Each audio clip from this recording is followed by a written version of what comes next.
सज्जनों, कबीर साहब जब 5 साल के बच्चे थे तो वो जो है 2.5 साल के बच्चा बन कर के रामानंद स्वामी जी से 3-4 बजे भोर में गंगा घाट के सीढ़ी पर जा कर के लेट गए। और जब ये रामानंद स्वामी पहुँचे तो उनके पैर के ठोकर से उनको चोट लगी सीढ़ी पर और रोने लगे। उसी समय रामानंद स्वामी जी उन बच्चे को उठा करके और कहे राम राम बोलो, राम राम बोलो, राम राम बोलो। वो चुप हो गए और उनको सीढ़ी के बगल में बैठा दिए। बैठा कर स्नान करने चले गए। तब तक घूर के आए तो ये गायब हो गए। तो सोचे भाई कहीं नदी में डूब करके बच्चा मर गया, कोई जानवर उठा के ले चला गया। कल होकर के 5 वर्ष का बच्चा बन करके रामानंद जी के कुटिया में पहुँचे। वहाँ सभी इनके शिष्य लोग जो है कहने लगे, कोई कहा जोल्हाबा आइले, कोई कहा कबीरवा आइले, इस तरह की बात बोलने लगे। तो बोले कहाँ आए हो? तो बोले कि भाई गुरु के यहाँ आए हैं। तो कौन है गुरु? तो रामानंद स्वामी जी। तो रामानंद स्वामी जी को बुलाया गया। तो बहुत बकवाद होने के बाद पूछते हैं कि बोलो तुम कौन जाति के हो? तो 5 साल के बच्चे कबीर साहब बोलते हैं कि जाति हमारी जगत गुरु, परमेश्वर पद पंथ, दास गरीब लिखत परें, नाम निरंजन कंत। तो निरंजन का मतलब होता है अपने आप प्रकट होने वाला, कंत माने स्वामी होता है। यानी कि मैं सारे संसार का गुरु हूँ। परमेश्वर वाला पंथ जो है वो मेरा रास्ता है, परमेश्वर पंथ वाला मेरा रास्ता है। दास गरीब लिखत परे, दास गरीब बोल रहे हैं कि मैं अपने आप प्रकट होने वाला मालिक हूँ, स्वामी हूँ।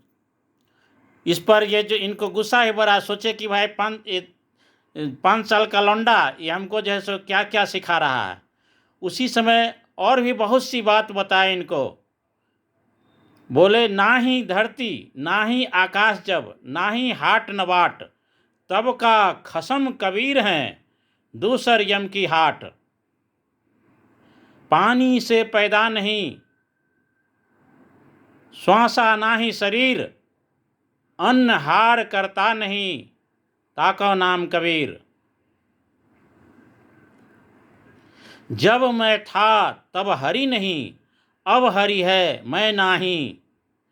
जब अंधियारा मिट गया दीपक देर का नाही। तो कबीर साहब 5 साल की आयु में बहुत ज्ञानी थे, क्योंकि वो तो मनुष्य थे ही नहीं।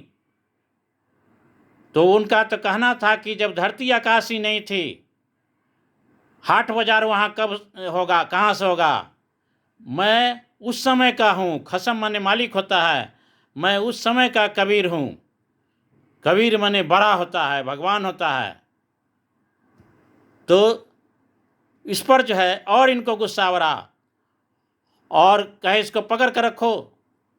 तो पकड़ करके वहाँ पर रखा गया और अपने जो ध्यान करने लगे कुटिया में जा कर के। मन ही मन सोचे कि भगवान विष्णु को स्नान करा दिए, स्नान करके कपड़ा पहना दिए, सोना वाला मुकुट पहना दिए, मन में पहना दिए, लेकिन कंठी माला नहीं पहनाए थे।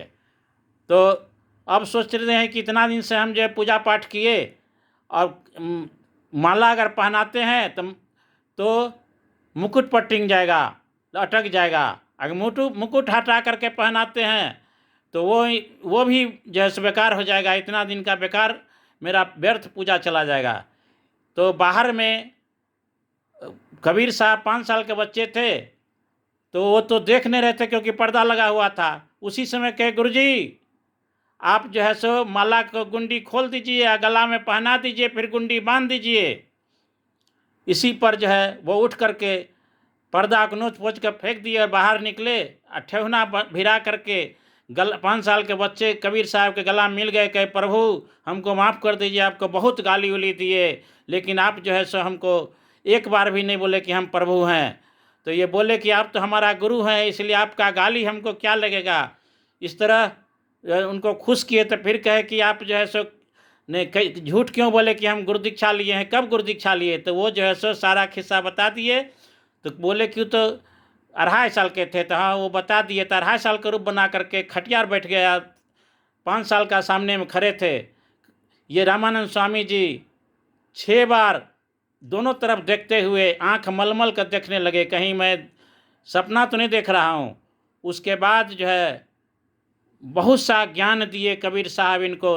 आप विष्णु भगवान कितनों पूजा करते हैं विष्णु भगवान का, तो असंख्य धरती आकाश की बात किए, असंख्य विष्णु, ब्रह्मा विष्णु महेश कृष्णा इंद्र प्रहलाद, जितना भी प्रकार के देवी देवता सब कहे असंख्य हैं स्वर्ग नरक। तो असंख्य में किस विष्णु की पूजा करते हैं, चुप हो गए। तो बहुत तरह की बातें हुई। तो इसलिए आप लोग जो है मांसाहारी जो हैं सभी सुधर करके शाकाहारी बन करके कबीर साहब के पंथ पर चलें और इनको पहचाने।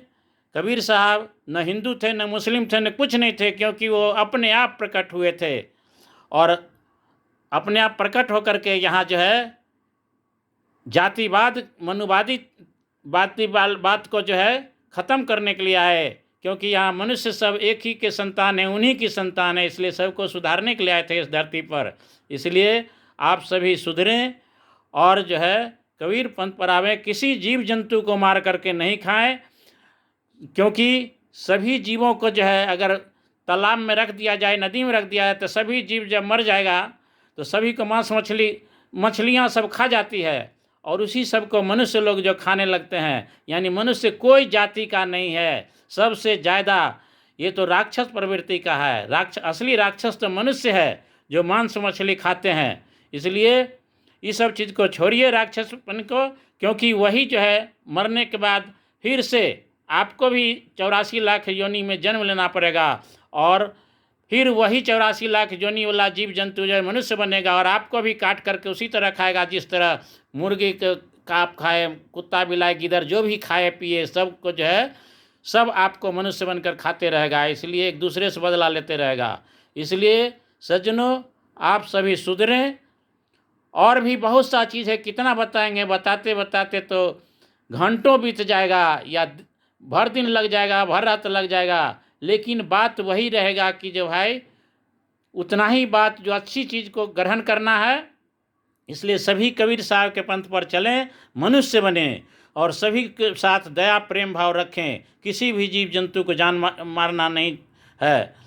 सभी जीव जंतु देखिए, गाय हुआ या और भी पशु है, प्राकृतिक जिसको जो खाना है उसी अनुसार खाते पीते रहता है।